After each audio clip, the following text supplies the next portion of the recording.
नमस्कार, मी राखी सोनोने स्वागत करते तुमचं भगवद्गीतेच्या अध्याय 10 मध्ये विभूती योग. श्री भगवानुवाच भूय एव महाबाहो शृणु मे परं वच येतेह प्रियमाणाय वश्यामि हित काम्यया. श्री भगवान म्हणाले, हे महाबाहो पूर्णा पुन्हा एक, तू माझा प्रिय मित्र असल्यामुळे तुझ्या हितार्थ मी तुला असे ज्ञान प्रदान करीत जो मी पूर्वी सांगितलेल्या ज्ञानापेक्षाही श्रेष्ठ आहे. भगवान या शब्दाची व्याख्या पराशर मुनी पुढील प्रमाणे करतात. जो बल, यश, संपत्ती, ज्ञान, सौंदर्य आणि वैराग्य या षडैश्वर्यांनी पूर्ण आहे त्यांना भगवान असे म्हणतात. जेव्हा श्रीकृष्ण या भूतलावर होते तेव्हा त्यांनी ही सर्व 6 ऐश्वर्य प्रकट केली. म्हणून पराशर मुनीसारख्या महर्षींनी श्रीकृष्णाचा पूर्ण पुरुषोत्तम भगवान म्हणून स्वीकार केला आहे. आता श्रीकृष्ण अर्जुनाला आपल्या ऐश्वर्याचे आणि आपल्या कार्याचे अतिशय गोपनीय ज्ञान प्रदान करीत आहे. यापूर्वी 7व्या अध्यायापासून भगवंतांनी आपल्या निरनिराळ्या शक्ती आणि त्या शक्ती कसे कार्य करतात याचे विवरण केले आहे. आता या अध्यायामध्ये भगवंत अर्जुनाला आपल्या ऐश्वर्याचे वर्णन करून सांगतात. दृढ निष्ठेने भक्तिभान स्थापित करण्याकरिता पूर्वीच्या अध्यायामध्ये त्यांनी आपल्या विविध शक्तींचे स्पष्ट वर्णन केले आहे. पुन्हा या अध्यायामध्ये ते अर्जुनाला आपल्या विभूती आणि विविध ऐश्वर्याबद्दल सांगत आहेत. न मे विद्दु सुरगणा प्रभवन महर्षया अहमादिहि देवाना महर्षिणा च सर्वशः. माझी उत्पत्ती किंवा ऐश्वर्य देवतांना कळत नाही, तसेच महर्षींनाही कळत नाही, कारण सर्व प्रकारे देवतांचे आणि महर्षीचेही मूळ मीच आहे. ब्रह्मसंहितेत सांगितल्याप्रमाणे श्रीकृष्ण हे स्वयं परमेश्वर आहेत. त्यांच्याहून श्रेष्ठ कोणीही नाही आणि तेच सर्व कारणांचे कारण आहे. या ठिकाणी स्वतः भगवंत म्हणतात की मी सर्व देवदेवतांचे आणि महर्षीचे आदी कारण आहे. मोठमोठ्या देवदेवता आणि महर्षी सुद्धा कृष्णांना जाणू शकत नाही. त्यांना भगवंताचे नाम किंवा त्यांचे स्वरूपही समजू शकत नाही. मग या सूक्ष्म ग्रहावरील कथाकथित विद्वानांवर काय बोलावे कोणीही जाणू शकत नाही की कशासाठी भगवंत मनसदृश्य रूपात या भूतलावर अवतरित होतात, अद्भुत आणि असामान्य लीला करतात. म्हणून मनुष्याने जाणले पाहिजे की श्रीकृष्णांना जाणण्यासाठी विद्वत्ता किंवा पात्रता असू शकत नाही. देवदेवता आणि महर्षींनी सुद्धा आपल्या ज्ञानाद्वारे श्रीकृष्णांना जाणण्याचा प्रयत्न केला आहे, परंतु तसे करण्यामध्ये ते अपयशीच ठरले आहे. श्री भागवतातही स्पष्ट म्हटले आहे की मोठमोठ्या देवतांसुद्धा भगवंतांना जाणण्यास असमर्थ आहेत. ते त्यांच्या अपूर्ण इंद्रियांची पराकाष्ठा करून तर्क करू शकतात व निराकारवादाचा विरुद्धार्थी निष्कर्ष काढू शकतात. भौतिक प्रकृतीच्या 3 गुणांनी प्रकट होत नाही अशा कोणत्या तरी वस्तूविषयी निष्कर्ष काढू शकतात किंवा मानसिक तर्काने अल्पना विकास करू शकतात, परंतु अशा मूर्खपणाच्या तर्काने श्रीकृष्णांना समजणे शक्य नाही. यो माम जमनादीच वेत्ति लोक महेश्वरम असम्मूढ समर्तेषु सर्व पापे प्रमुच्यते. सर्व मनुष्यांमध्ये मोरहित झालेला जो मनुष्य मला अजन्म अनादी सर्व जगतांचा स्वामी म्हणून जाणतो तोच केवळ सर्व पापांपासून मुक्त होतो. 7व्या अध्यायात सांगितल्याप्रमाणे मनुष्यानं सहस्रेषु कच्चिद्धती सिद्धये जे आध्यात्मिक साक्षात्काराप्रत उन्नती करण्याचा प्रयत्न करीत आहेत ते साधारण मनुष्य नव्हेत.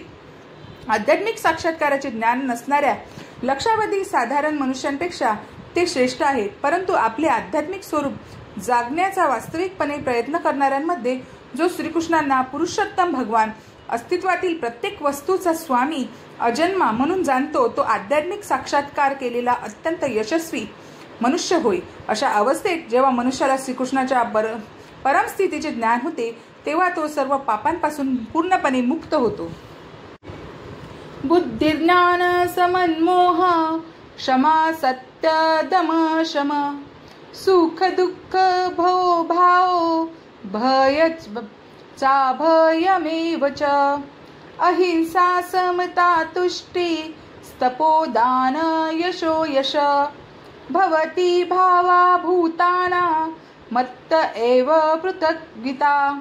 बुद्धी, ज्ञान, संशय आणि मोह यातून मुक्तता, क्षमा, सत्यता, इंद्रिय संयमन, मनोनिग्रह, सुख आणि दुःख, जन्म, मृत्यू, भय, निर्भयता, अहिंसा, समता, संतुष्टी, तपस्या, दान, यश आणि अपयश इत्यादी जीवांचे सर्व विविध गुण माझ्याद्वारेच उत्पन्न झाले आहेत.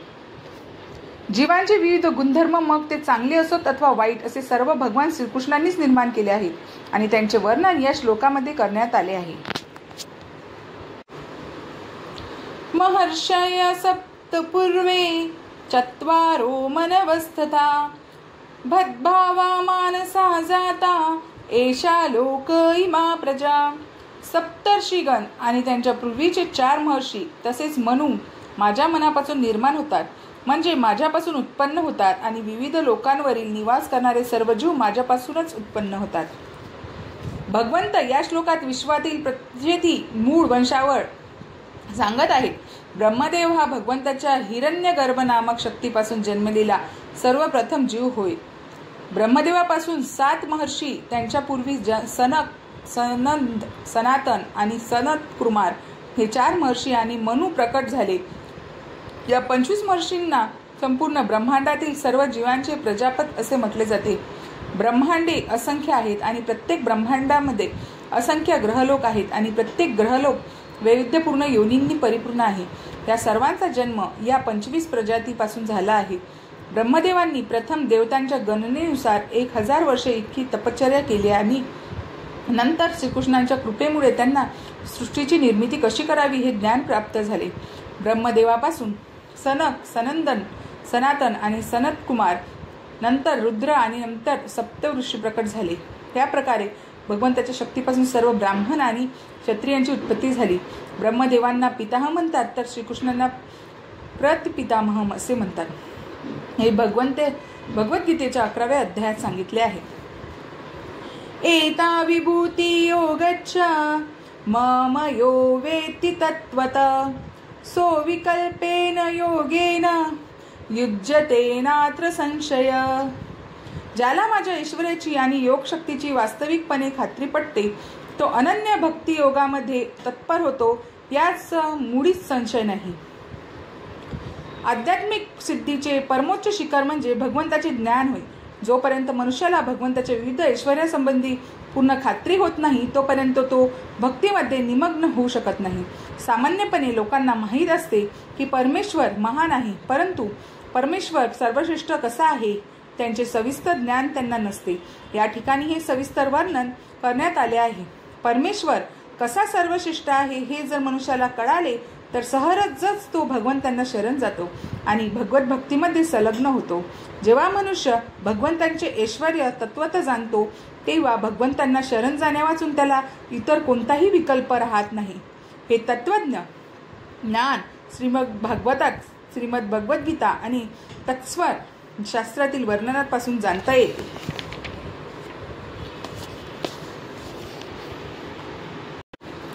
अह सर्वस्य प्रभो मक्त सर्व प्रवर्तते इति मत्वा भजन्ते मा बुधा भाव समन्विता. मी सर्व प्राकृत आणि आध्यात्मिक जगतांचा उत्पत्ती करता आहे. सर्व काही माझ्यापासूनच उद्भवते. जे बुद्धिमान मनुष्य हे पूर्णपणे जाणतात ते माझ्या भक्तीमध्ये संलग्न होतात आणि अंतःकरणपूर्वक मला भजतात. मच्चित्ता मदगत प्राणा बोधयंत परस्परम कथयंतच्च मानित्य तुच्छती च रमंती च. माझ्या शुद्ध भक्तांचे चित्त माझ्यामध्येच वास करीत असते.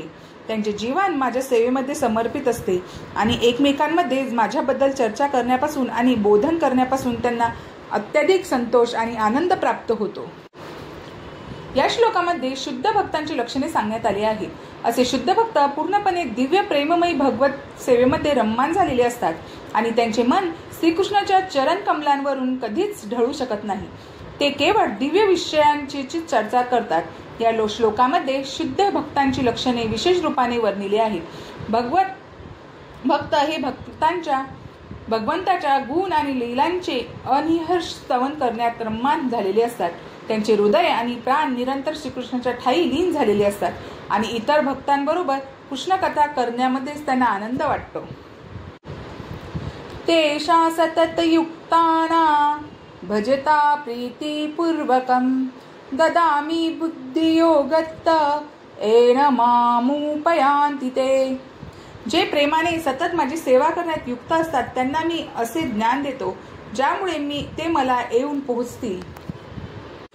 जेव्हा मनुष्याला जीवनाच्या अंतिम ध्येयाचे ज्ञान असते परंतु तो कर्मफलात आसक्त असतो तेव्हा त्याला कर्मयोगी असल्याचे म्हटले जाते. जेव्हा तो जाणतो की श्रीकृष्ण हेच लक्ष्य आहे परंतु श्रीकृष्णांना जाणण्यासाठी ज्ञानाचा आधार घेण्यात आनंद मानतो त्याला ज्ञानयोगी म्हटले जाते. आणि जेव्हा तो जाणतो की श्रीकृष्ण हेच ध्येय आहेत आणि कृष्ण भावना व भक्तियोगाद्वारे श्रीकृष्णांचा पूर्णपणे आश्रय घेतो तेव्हा त्याला भक्तियोगी किंवा बुद्धियोगी म्हटले जाते. भक्तियोग किंवा बुद्धियोग हाच परिपूर्ण योग होय. हा परिपूर्ण योग म्हणजेच जीवनाची परमोच्च सिद्धावस्था होय. तेषामेवानुक्माथ महमज्ञानजतम नाशयाम्यात्मभावस्थो ज्ञानदीपेन भावस्त्वा.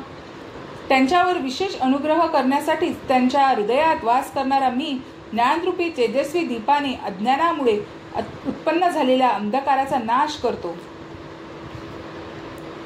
जेव्हा श्री चैतन्य महाप्रभू बनारसमध्ये राहून हरे कृष्ण कृष्ण कृष्ण हरे हरे हरे राम राम राम हरे हरे या महामंत्राचा प्रसार करीत होते तेव्हा सहस्रावधी लोक त्यांचे अनुसरण करीत होते. बनारसचे तत्कालीन अत्यंत प्रभावशाली आणि विद्वान पंडित प्रकाशानंद सरस्वती हे श्री चैतन्य महाप्रभूंचा भाऊक म्हणून उपहास करीत. तात्विक कधी कधी भक्तांची आलोचना करतात कारण त्यांना वाटते की बहुतेक भक्त हे अज्ञानरूपी अंधकारात आहेत आणि तत्वज्ञानाच्या बाबतीत भोळे भावडे भाऊक आहेत. परंतु हे काही सत्य नाही. अनेकाधिक विद्वान पंडित आहेत ज्यांचे भक्तीच्या तत्वज्ञानाचा पुरस्कार केला आहे. परंतु एखाद्या भक्ताने जरी त्यांच्या किंवा आपल्या आध्यात्मिक गुरूच्या ग्रंथाला लाभ करून घेतला नाही तरी सुद्धा तो जर प्रामाणिकपणे भक्ती करीत असेल तर श्रीकृष्ण त्याला त्याच्या अंतःकरणातून सहाय्य करतात. म्हणून कृष्ण भावनेमध्ये युक्त असलेल्या प्रामाणिक भक्त अज्ञानी राहू शकत नाही. याकरिता आवश्यक ती पात्रता म्हणजे त्यांनी पूर्णपणे कृष्ण भावनाभावित होऊन भक्ती केली पाहिजे. अर्जुन उवाच परब्रह्म परधाम पवित्र परं भवान पुरुष शाश्वत दिव्य मादिदेवमज विभूम आहुत्वा मृषै सर्वे देवर्षि नारदस्तता असितो देवलो व्यास स्वयं चैव ब्रवीषि मे. अर्जुन म्हणाला, तुम्हीच पुरुषोत्तम भगवान, परमधाम, परमपवित्र, परम सत्य आहात. तुम्ही शाश्वत दिव्य आदिस पुरुष अजन्मा विभूभ आहात. नारद, असित, देवल आणि व्यास यासारख्या महर्षींनी तुमच्याबद्दलच्या या सत्याला पुष्टी दिली आहे आणि आता स्वतः तुम्हीही मला तेच सांगत आहात. या 2 श्लोकांमध्ये भगवंतांनी आधुनिक तत्वज्ञानांना एक संधी दिली आहे. कारण या ठिकाणी स्पष्ट म्हटले आहे की परमतत्व हे जीवाहून भिन्न आहेत. भगवद्गीतेच्या या अध्यायातील 4 महत्त्वपूर्ण श्लोक ऐकल्यानंतर अर्जुन सर्व संशयातून पूर्णपणे मुक्त झाला आणि त्याने श्रीकृष्ण हे स्वयं पुरुषोत्तम भगवान असल्याचे मान्य केले. सर्वमेतद्रुत मन्ये यन्मा वदसि केशव नहि ते भगवत्वाक्ति विदुर्देवान दानवा. हे कृष्ण, तुम्ही जे सर्व मला सांगितले आहे ते मी पूर्णतया सत्य मानतो. हे भगवान, देवता तसेच दानव तुमच्या व्यक्तित्व जाणू शकत नाही. अर्जुन या ठिकाणी निक्षून सांगतो की श्रद्धाहीन आणि आसुरी प्रवृत्तीचे लोक कृष्णांना जाणू शकत नाहीत. सुरगणहीन जर त्यांना जाणू शकत नाहीत तर मग आधुनिक काळातील तथाकथित विद्वानांबद्दल काय सांगावे. भगवत कृपेने अर्जुनाने जाणले आहे की श्रीकृष्ण हेच परम सत्य आणि परिपूर्ण आहेत. म्हणून अर्जुनाच्या मार्गाचे अनुसरण केले पाहिजे. अर्जुनाला भगवद्गीतेचे प्रमाण प्राप्त झाले आहे. 4थ्या अध्यायात सांगितल्याप्रमाणे भगवद्गीतेचे ज्ञान प्राप्त करण्याकरिता आवश्यक गुरुशिष्य परंपरा लुप्त झाली होती आणि म्हणून अर्जुनाद्वारे श्रीकृष्णांनी गुरुशिष्य परंपरेची पुनर्स्थापना केली. कारण अर्जुन हा त्याच्या जिवलग मित्र आणि एक महान भक्त होता. म्हणून गोपनिषदाच्या आमच्या ग्रंथप्रवेशामध्ये सांगितल्याप्रमाणे भगवद्गीता ही परंपरेद्वारे जाणते आवश्यक आहे.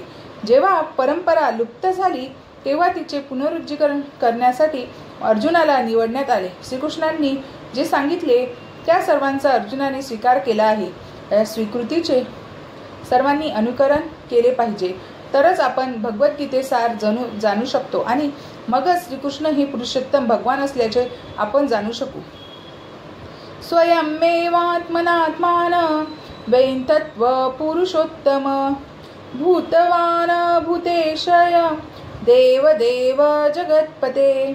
हे पुरुषोत्तम, हे भूतभावन, भूतेश, देवाधिदेश, हे जगतपते, खरोखर तुम्हीच केवळ आपल्या अंतरंग शक्तीद्वारे स्वतःला जाणू शकता. अर्जुन आणि त्यांच्या अनुयायांप्रमाणे जे भक्तियोगाद्वारे भगवान श्रीकृष्णांशी संबंधित आहेत तेच केवळ श्रीकृष्णांना जाणू शकतात. नास्तिक किंवा आसुरी प्रवृत्तीचे लोक श्रीकृष्णांना जाणू शकत नाहीत.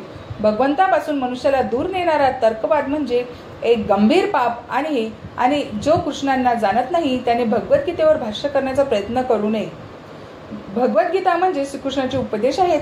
तसेच हे कृष्ण विज्ञान असल्या कारणाने अर्जुनाप्रमाणे श्रीकृष्णाकडून हे जाणून घेतले पाहिजे. नास्तिकवादी लोकांकडून भगवद्गीता समजून घेऊ नये. वक्तुमर्यशेषेण दिव्याह्यात्मविभूतया याभिर्विभूतिभिः लोका निमास्तव्याप्त तिष्ठति. ज्या दिव्य ऐश्वर्याद्वारे तुम्ही सर्व ग्रहलोक व्यापून राहिला आहात त्या अलौकिक ऐश्वर्याचे कृपया मला सविस्तर वर्णन करून सांगा. या श्लोकावरून असे दिसून येते की भगवान श्रीकृष्णासंबंधी आपल्या ज्ञानाने अर्जुन संतुष्ट झालेला आहे. कृष्ण कृपेने अर्जुनाकडे प्रत्यक्ष अनुभव, बुद्धी, ज्ञान या साधनांद्वारे इतर मनुष्यांना जे काही प्राप्त होऊ शकते ते सर्व काही होते आणि त्याने श्रीकृष्णांना पुरुषोत्तम भगवान म्हणून जाणले होते. याबद्दल त्याला मुळीच संशय नव्हता. तरीही त्याने श्रीकृष्णांना त्यांच्या सर्वव्यापी स्वरूपाचे वर्णन करण्याची विनंती केली. सामान्य लोक आणि विशेष करून निर्विशेषवादी लोक परम सत्याचे सर्वव्यापी रूप जाणण्यास उत्सुक असतात. म्हणून अर्जुन श्रीकृष्णांना विचारित आहे की आपल्या विभिन्न शक्तीद्वारे ते कसे सर्वत्र व्यापून राहिले आहे. मनुष्याने जाणले पाहिजे की सामान्य जनांच्या वतीने अर्जुन श्रीकृष्णांना पृच्छा करीत आहे. कथ विद्यामह योगी स्त्वाना सदा परिचितयन् केषु केषु च भावेषु चित्तयोसी भवस्मया. हे योगेश्वर कृष्ण, मी तुमच्या कसे निरंतर चिंतन करावे आणि मी तुम्हाला कसे जाणावे. हे भगवान, कोणकोणत्या विविध रूपात मी तुमचे स्मरण करावे. श्रीकृष्णांचे आध्यात्मिक दृष्ट्या ज्ञान होऊ शकत नाही, म्हणून त्यांनी भौतिक गोष्टीवर मन केंद्रित करून श्रीकृष्ण हे भौतिक अभिव्यक्तीद्वारे कशा प्रकारे प्रकट झाले आहेत हे पाहण्याचा प्रयत्न करावा असा सल्ला त्यांना देण्यात आला आहे. विस्तरेणात्ममानो योग विभूती च जनार्दन भूय कथय तृप्तिर्हि शून्यवतो नास्ति मे मृतम. हे जनार्दन, कृपया आपल्या योगशक्तीचे आणि ऐश्वर्याचे विस्ताराने वर्णन करून सांगा. तुमच्याबद्दल श्रवण करून मी कधीच लुप्त होत नाही, कारण मी जितके अधिक श्रवण करतो तितके अधिक मला तुमच्या अमृतमयी संभाषणाचे रसास्वादन करण्याची इच्छा होते. श्री भगवानुवाच हन्ते ते कथयिष्यामि दिव्याह्यात्मविभूतया प्राधान्यता कुरुक्षेष्ठ नास्तत्यो विस्तरस्य मे. श्री भगवान म्हणाले, ठीक आहे, मी तुला माझ्या विलोभनीय अभिव्यक्तीबद्दल सांगेन, परंतु ज्या प्रमुख अभिव्यक्ती आहेत त्यांचेच मी कथन करीन, कारण हे अर्जुना माझे ऐश्वर्य अनंत आहे. श्रीकृष्णांच्या महिमा आणि त्यांचे ऐश्वर्य यांचे आकलन होणे शक्य नाही. जीवांची इंद्रियेही अपूर्ण आहेत आणि म्हणून जीव हे श्रीकृष्णांना समग्र ग्रहरूपाने समजू शकत नाही. तरीही भक्त श्रीकृष्णांना जाणण्याचा प्रयत्न करतात, परंतु ते असा विचार करीत नाहीत की विशिष्ट काळी किंवा विशिष्ट जीवनावस्थेत आपल्याला श्रीकृष्णांचे पूर्ण ज्ञान होईल. उलट श्रीकृष्ण कथा ही इतकी मधुर आहे की ती भक्ताला अमृततुल्य वाटते, म्हणून भक्तांना त्यातून आनंद प्राप्ती होते. श्रीकृष्णांचे ऐश्वर्य आणि त्यांच्या विविध भक्ती शक्तींची चर्चा केल्याने शुद्ध भक्ताला दिव्यानंद प्राप्त होत असतो, म्हणून त्यांची चर्चा करण्यात आणि त्यांच्याबद्दल श्रवण करण्यात ते सदैव उत्सुक असतात. श्रीकृष्ण म्हणतात की जीव आपल्या ऐश्वर्याची पूर्ण माहिती जाणू शकत नाहीत, म्हणून ते आपल्या निरनिराळ्या शक्तीच्या केवळ प्रमुख अभिव्यक्तींचे वर्णन करण्याचे मान्य करतात. अहन्मात्मा गुडाकेश सर्वभूताशय स्थित अहमादिच्च मध्यच्च भूतानात्म एव च. हे अर्जुना, सर्व जीवांच्या अंतर्यामी स्थित असणारा परमात्मा मी आहे. मीच सर्व जीवांचा आधी, मध्य आणि अंत आहे. आदित्यानामहं विष्णु ज्योतिषारवी शरंजुषां मरीचिर्मरुतान्मस्मि नक्षत्राणामहर्षशी. आदित्यामध्ये विष्णू मी आहे, तेजस्व्यामध्ये दीप्यमान सूर्य मी आहे, मुरुतगणामध्ये मिरीची मी आहे आणि नक्षत्रामध्ये चंद्र मी आहे. 12 आदित्य आहेत व त्यामध्ये श्रीकृष्ण प्रमुख आहेत. आकाशात चमकणाऱ्या तेजस्वी ताऱ्यांमध्ये सूर्य प्रमुख आहे. ब्रह्मसंहितेत सूर्याचे वर्णन करत भगवंताचा तेजस्वी नेत्र असे करण्यात आले आहे. आकाशात 50 विविध प्रकारचे वायू प्रवाहित होत असतात आणि त्यांची अधिष्ठात्री देवता मिरीच श्रीकृष्णांचा प्रतिनिधी आहे. नक्षत्रामध्ये रात्रीच्या वेळी चंद्र हा प्रमुख असतो आणि म्हणून चंद्र हा श्रीकृष्णांचे रूप आहे. या श्लोकावरून असे प्रतीत होते की चंद्र हा अनेक नक्षत्रांपैकी एक आहे, म्हणून आकाशामध्ये लुकलुकणारी नक्षत्रेही सूर्यप्रकाशच परावर्तित करतात. ब्रह्मांडामध्ये अनेक सूर्य असल्याचा सिद्धांताला वेद स्वीकार करीत नाही. सूर्य हा एकच आहे आणि ज्याप्रमाणे सूर्यप्रकाशामुळे चंद्र प्रकाशमान होतो, त्याचप्रमाणे सूर्यप्रकाशामुळेच नक्षत्रेही चमकतात. या ठिकाणी भगवद्गीतेत सांगितल्याप्रमाणे चंद्र हा नक्षत्रांपैकी एक असल्यामुळे चमकणारे तारे हे सूर्य नसून चंद्राप्रमाणेच नक्षत्रे आहेत. वेदाना सामवेदोस्मि देवानास्मि वासव इंद्रियाना मनश्चास्मि भूतानास्मि चेतना. वेदांमध्ये सामवेद मी आहे, देवतांमध्ये स्वर्गाचा राजा इंद्र मी आहे, इंद्रियांमध्ये मन मी आहे आणि प्राणीमात्रांमधील चेतना मी आहे. पदार्थ आणि चेतन तत्व यातील भेद हाच आहे की पदार्थाला जीवाप्रमाणे चेतना नसते, म्हणून ही चेतना श्रेष्ठ आणि शाश्वत आहे. जड तत्वांचे संयोगीकरण करून चेतना उत्पन्न करता येत नाही. रुद्राण शंकर चास्मी वित्तेशो यक्षरस्य मां वसूना पावकशास्मी मेरू शिखरी नामहम. सर्व रुद्रांमध्ये शंकर मी आहे, यक्ष आणि राक्षसांमध्ये कुबेर मी आहे, वसूंमध्ये अग्नी मी आहे आणि सर्व पर्वतांमध्ये मेरू मी आहे. पुरोधसाच मुख्यामा विद्येपात बृहस्पतीं सेनानी नाम स्कंद सरसामस्मी सागर. हे अर्जुना, पुरोहितांमधील प्रमुख पुरोहित बृहस्पती मीच असल्याचे जाण. सेनापतीमध्ये कार्तिकेय मी आहे आणि जलाशयामध्ये सागर मी आहे. स्वर्गलोकातील देवांमध्ये इंद्र प्रमुख आणि म्हणून त्याला स्वर्गाधिपती म्हटले जाते. इंद्र ज्या ग्रहलोकांवर राज्य करतो त्या ग्रहलोकाला इंद्रलोक असे म्हणतात. बृहस्पती हा इंद्राचा पुरोहित आहे आणि इंद्र हा राजाधिराज असल्यामुळे बृहस्पती ही प्रमुख पुरोहित आहे. ज्याप्रमाणे इंद्र राजाधिराज आहे, त्याप्रमाणे शंकर व पार्वती याचा पुत्र स्कंद किंवा कार्तिकेय हा सर्व सेनापतीचा प्रमुख आहे. सर्व जलाशयामध्ये समुद्र हा सर्वश्रेष्ठ आहे. श्रीकृष्णांच्या या सर्व विभूती त्यांची महानता सुचवितात. महर्षीणा भृगुरः निरागमम्यस्कक्षरं यज्ञाना जपयज्ञोस्मि स्थावराणा हिमालय. महर्षीमध्ये भृगु मी आहे, ध्वनीमध्ये दिव्य ओंकार मी आहे, यज्ञामध्ये जप यज्ञ मी आहे आणि अचल पदार्थामध्ये हिमालय पर्वत मी आहे. ब्रह्मांडातील प्रथम जन्मलेला जीव ब्रह्मदेव यांनी विविध योनीच्या विस्ताराकरिता अनेक पुत्र निर्माण केले. या पुत्रांपैकी भृगु सर्वात सामर्थ्यशाली ऋषी आहे. सर्व दिव्य ध्वनीमध्ये ओंकार हे भगवान श्रीकृष्णाचे रूप आहे. सर्व ज्ञानांमध्ये हरे हरे कृष्ण कृष्ण कृष्ण हरे हरे, हरे राम राम राम हरे हरे हा मंत्राचा जपयज्ञ म्हणजे श्रीकृष्णांचे परम पवित्र रूप आहे. कधी कधी पशुपयज्ञांचे विधान केले असते, परंतु हरे कृष्ण मंत्राच्या यज्ञामध्ये हिंसेचा प्रश्न मुळीच उद्भवत नाही. या यज्ञ अत्यंत सुलभ आणि अत्यधिक शुद्ध आहे. असे सर्व ग्रह लोकांमध्ये जे काही उदात्त आहे ते सर्व श्रीकृष्णाने स्वरूप आहे. म्हणून जगातील सर्वात उंच असा हिमालय पर्वत सुद्धा श्रीकृष्णाचे स्वरूप आहे.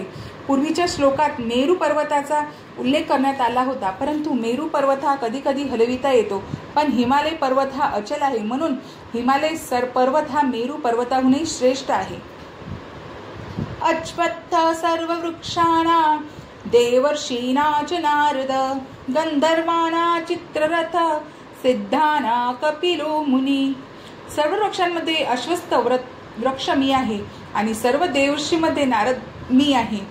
ग्रंथार्धामध्ये स्थिर चित्ररत्न मी आहे आणि सर्व सिद्ध पुरुषांमध्ये कपिल मुनी मी आहे.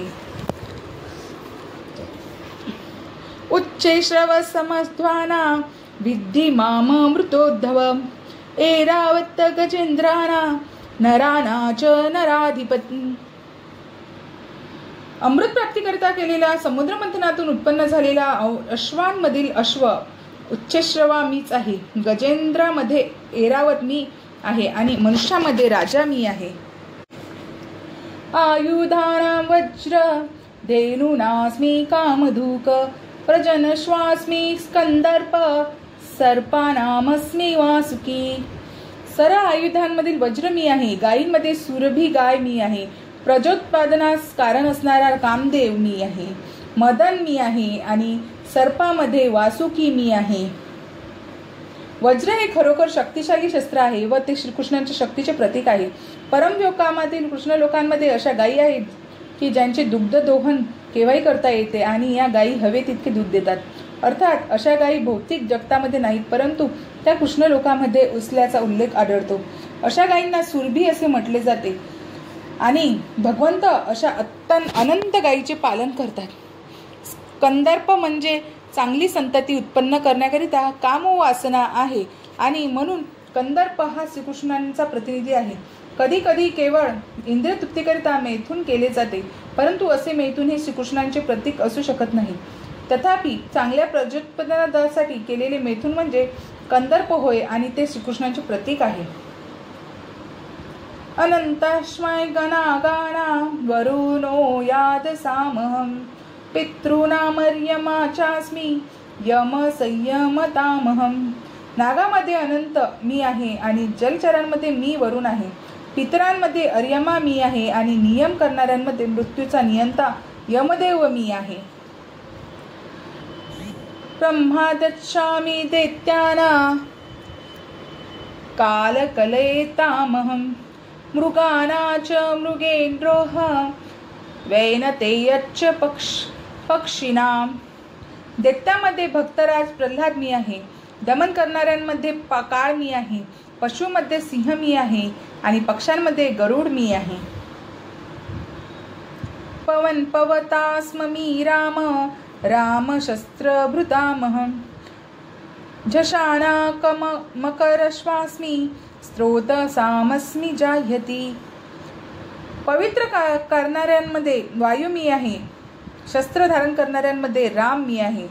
मत्स्यामध्ये मकर मासा मी आहे आणि प्रवाही नद्यांमध्ये गंगा नदी मी आहे. सर्गानामादिरन्तच्च मध्यचैवाहमर्जुन अध्यात्मिद्या विद्याना वाद प्रवदतामहं. हे अर्जुना, सर्व सृजांचा आदी अनंत आणि मध्य मीच आहे. सर्व विद्यांमध्ये अध्यात्म विद्या मी आहे आणि तर्कशास्त्रीमध्ये निर्णयाक सत्य मी आहे. अक्षराणामकारोऽस्मि द्वन्द्वसामायिकस्य च अहमेवाक्षय कालोश्च धाताः विश्वतोमुख. अक्षरांमध्ये अकार मी आहे आणि समासामध्ये द्वंद्वमास मी आहे. अविनाशी काळ मी आणि दृष्टीकर्त्यांमध्ये ब्रह्मदेव मी आहे. मृत्यू सर्वहरच्चाह हमूवृद्धच्च भविष्यतां कीर्तिकी श्रीवाक्च नारीना स्मृती मेधा धृतक्षमा. सर्व हरण करणाऱ्या मृत्यू मी आहे आणि भविष्यामध्ये अस्तित्वात येणाऱ्या प्रत्येक वस्तूचे कारणही मीच आहे. स्त्रियांमध्ये कीर्ती, ऐश्वर्य, मधुर वाणी, स्मृती, बुद्धी, दृढता आणि क्षमा मी आहे. बृहत् साम तथा साधमा गायत्री छंदसामहं मासाना मार्गशीर्षोह मृणुता कुसुमाकर. सामदेवा वेदातील स्त्रोतांमध्ये बृहत्साम मी आहे आणि छंदामध्ये गायत्री मी आहे. मासांमध्ये मार्गशीर्ष मी आहे आणि ऋतूमध्ये वसंत मी आहे. दुग्धचलयतामस्मी तेजस्तेजस्विनामहं जयोस्मी व्यवसायोस्मी सत्वसत्ववतामहं. फसविणाऱ्यांमध्येही धूर्त मी आहे आणि तेजस्व्यामध्ये तेज मी आहे. विजय मी आहे. साहस आणि बलवानांचे बलही मीच आहे. वृष्णीना वासुदेवस्मी पांडवाना धनंजय मुनीनाम्यहं व्यासं कवीनामुषना कवी. वृष्णीवंशीयामध्ये वासुदेव मी आहे आणि पांडवांमध्ये अर्जुन मी आहे. मुनींमध्ये व्यास मी आहे आणि महान विचारक कवींमध्ये उशना मी आहे. दंडोदमयतास्मस्मी नीतिरस्मी जिगीषता मौनचैवास्मि गुह्याना ज्ञानवतामहं. अराजकतेचे दमन करणाऱ्या सर्व साधनांमध्ये दंड मी आहे आणि मी जे विजयेच्छू आहेत त्यांची नीती मी आहे. रहस्यांमधील मौन मी आहे आणि ज्ञानीजनांमध्ये ज्ञान मी आहे. दमन करणाऱ्या अनेक शक्ती आहेत आणि अशा शक्तींपैकी ज्या शक्तींना ज्या दृष्टीने दमन करतात त्या महत्त्वपूर्ण आहेत. दुष्टांना जेव्हा शिक्षा केली जाते तेव्हा त्या शिक्षेकरिता योजिलेला दंड हा श्रीकृष्णांचे रूप आहे. आपापल्या कार्यक्षेत्रात जे विजयी होण्याचा प्रयत्न करीत आहेत त्यामध्ये सर्वात विजयी घटक म्हणजे नीती होय. श्रवण, स्मरण, ध्यान इत्यादी क्रियांमध्ये मौन हे महत्त्वपूर्ण आहे, कारण मौनामुळे मनुष्य शीघ्र प्रगती करू शकतो. जो पदार्थ आणि चैतन भगवंताची पराप्रकृती आणि अपराप्रकृती यामधील भेद जाणू शकतो तो ज्ञानी मनुष्य होय. असे ज्ञान म्हणजे साक्षात श्रीकृष्णच आहे. यच्चापि सर्वभूतानां बीज तद्दम अर्जुन न तदस्ति विना यत्स्यान् मन्मय भूतचराचरम्. तसेच हे अर्जुना, संपूर्ण सृष्टीचे बीज मी आहे. कोणताही चराचर प्राणी माझ्या विना अस्तित्वात राहू शकत नाही. नान्तोऽस्ति मम दिव्याना विभूतीना परं तप एष तुद्देशत प्रोक्तो या विभूतेश विस्तरो मया. हे परंतप, माझ्या दिव्य भूतींना अंत नाही. मी तुला जे सांगित आहे ते माझ्या अनंत विभूतीचे केवळ सूचक आहे. यद्यद्विभूतसत्त्व श्रीमदुर्विजिते मेवा तत्तदेवा गच्छत्व मम तेजोसंभव. सर्व ऐश्वर्यवान, सुंदर आणि तेजस्वी अभिव्यक्ती माझ्या तेजाच्या केवळ एका स्फुलिंगातून उत्पन्न झालेले आहेत हे जणू जाण. अथवा बहुनेतेन कीनातेन तवार्जुन विष्टभ्याहम्यहं विद्ध कुस्ममेकास्थितो जगत. परंतु हे अर्जुन, या साऱ्या सविस्तर ज्ञानाची काय आवश्यकता आहे. माझ्या केवळ एकाच अंशाने मी संपूर्ण विश्व व्यापून धारण करून राहिलो आहे. ऐश्वर्याने आणि वैभवाने अशा अस्तित्वात आहेत हे जगण्यात काही अर्थ नाही. त्याने केवळ इतकेच जाणले पाहिजे की श्रीकृष्णांनी प्रत्येक वस्तूमध्ये परमात्म्यांमध्ये प्रवेश केल्यामुळे सर्व वस्तू अस्तित्वात आहेत. सर्वश्रेष्ठ जीव ब्रह्मदेवापासून ते लहान मुंगीपर्यंत सर्व काही भगवंतांनी प्रत्येक वस्तूमध्ये प्रवेश करून त्यांना धारण केल्यामुळे अस्तित्वात आहे. एक संस्था असा नेहमी प्रचार करते की कोणत्याही देवतेची उपासना केल्याने मनुष्याला परमध्येयाची भगवंताची प्राप्ती होऊ शकते. परंतु या ठिकाणी देवतेच्या उपासनेला मुळीच प्रोत्साहन दिले नाही, कारण ब्रह्मा आणि शिवासारख्या मोठमोठ्या देवतांनी सुद्धा भगवंताच्या ऐश्वर्याच्या केवळ एका अंशाचे प्रतिनिधित्व करतात. भगवंत हे प्रत्येक सृष्ट वस्तूचे उगम आहेत आणि त्यांच्याहून श्रेष्ठ कोणीही नाही. हे असमोद्धर आहेत, अर्थात त्यांच्याहून श्रेष्ठ किंवा त्यांच्या बरोबरीचा कोणीही नाही. पद्मपुराणात म्हटले आहे की जो मनुष्य भगवान श्रीकृष्णांना देवता समान, मग ते ब्रह्मदेव असोत की अथवा शंकर असोत, मानतो तो तत्काळ नास्तिक बनतो. तथापि जर मनुष्याने श्रीकृष्णाच्या शक्तीच्या विस्ताराचे आणि ऐश्वर्याच्या वर्णनाचे सखोल अध्ययन केले तर तो निसंदेह श्रीकृष्णांचे स्वरूप जाणू शकतो. श्रीकृष्णांच्या भक्तीमध्ये आपले मन दृढपणे स्थिर करू शकतो. भगवंत आपला विभिन्नाश विस्तारासह परमात्मा रूपाने सर्व व्यापून राहतात, कारण परमात्मा अस्तित्वातील प्रत्येक वस्तूमध्ये प्रविष्ट होतो. म्हणून शुद्ध भक्त भक्तिभावाने पूर्णपणे आपले मन कृष्ण भावनेमध्ये एकाग्र करतात. यास्तव ते सदैव दिव्यावस्थेमध्ये स्थित असतात. या अध्यायातील 8व्या श्लोकापासून ते 11व्या श्लोकापर्यंत कृष्ण भक्ती आणि कृष्ण आराधना याचे स्पष्ट रीतीने निर्देशन करण्यात आले आहे. हा शुद्ध भक्तीचा मार्ग आहे. या अध्यायामध्ये भक्तीची परमसिद्धी, भगवंतांचे नानिध्य कसे प्राप्त करता येते याचे वर्णन विशद रीतीने करण्यात आले आहे. गुरु शिष्य परंपरेतील महान आचार्य बलदेव विद्याभूषण या अध्यायावरील आपल्या भाष्याचा शेवट करताना म्हणतात की यच्चकितलेक्षाविद्यानां भक्त्यवस्तेर्त्युर्गतेजस यदंशेन धृत विश्व स कृष्णो दशमिच्यते. भगवान श्रीकृष्णाच्या शक्तीपासून तेजस्वी सूर्य सुद्धा आपली शक्ती प्राप्त करतो आणि श्रीकृष्णाच्या विस्तारित रूपांद्वारे संपूर्ण जगताचे पालनपोषण करतो. म्हणून श्रीकृष्ण पूजनीय आहेत. या प्रकारे भगवद्गीतेच्या विभूती योग या 10व्या अध्यायावरील भक्तिवेदांश भाष्य संपन्न.